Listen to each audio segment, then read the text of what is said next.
All right, I call, I text, I lean on you all the time for stuff when I'm confused. I thought Sam Darnold was good, not super, but good. I saw a lot of Sam. He throws pretty well in the run. What was your takeaway?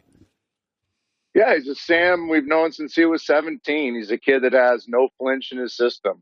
I love how he, starts off as bad as you can start off, but yet he comes back the next series and he's decisive with his throws. He throws some balls in the middle of the field with some authority, takes them down, converts a big third down where he shows his movement ability, his ability to be accurate off platform.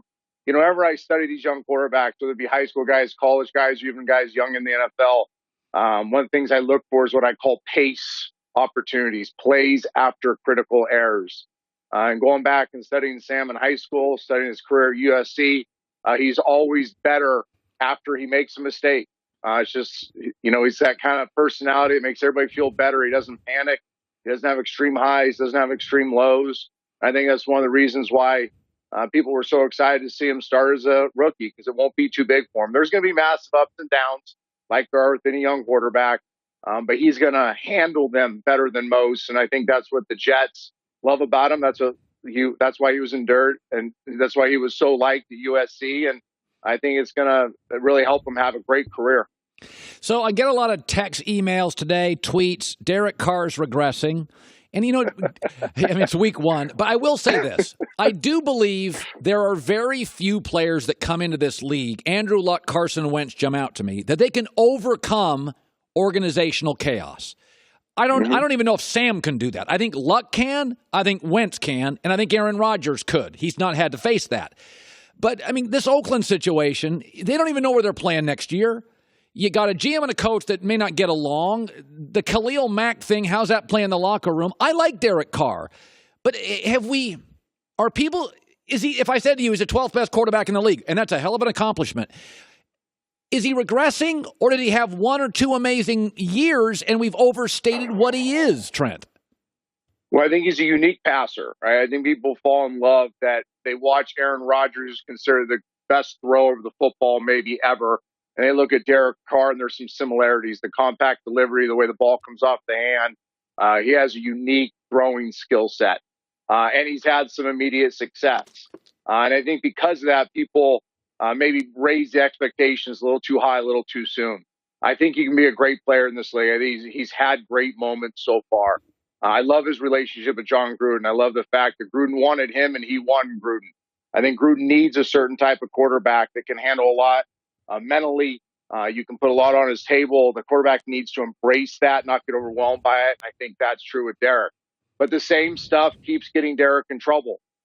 He falls off of his throws. You saw it on the underthrow and the interception in the end zone. Yep. When there's pressure in the middle of the pocket, when the pocket is being pushed at him, he tends to fade away from throws and make mistakes.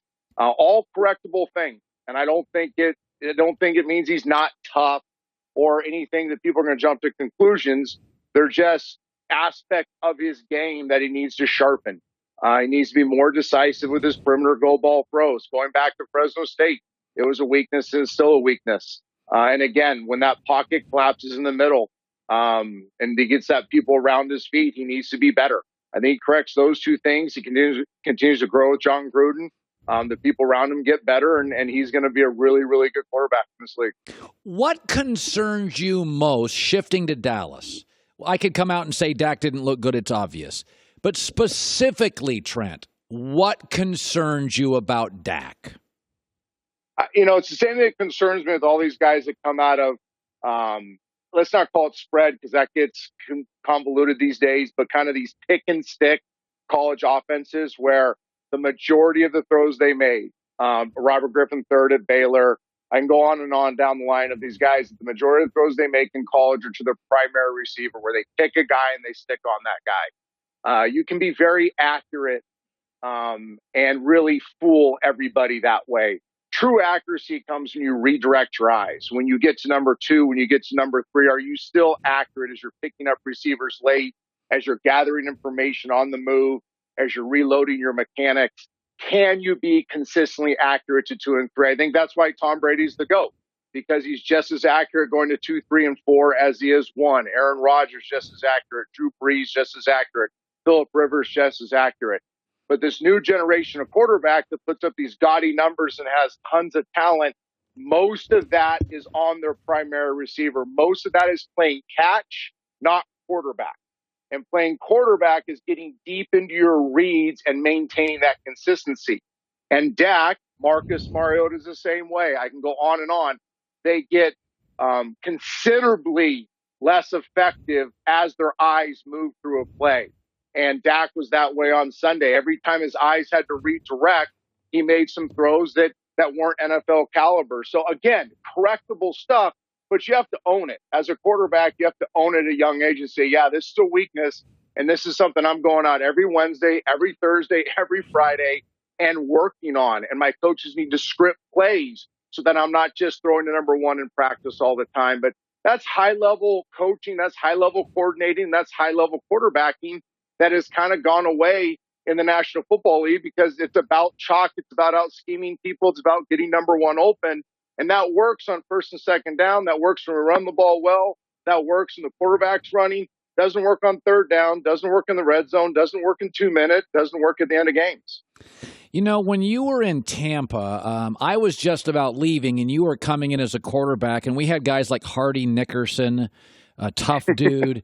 And it's very rare that you can get a guy who's great, plays a really important position, and is just a dude. Everybody likes him. Mm-hmm. And I'm just going to lean on you on this because I wasn't even a college athlete, but to me, I think so much of football is momentum and psychology.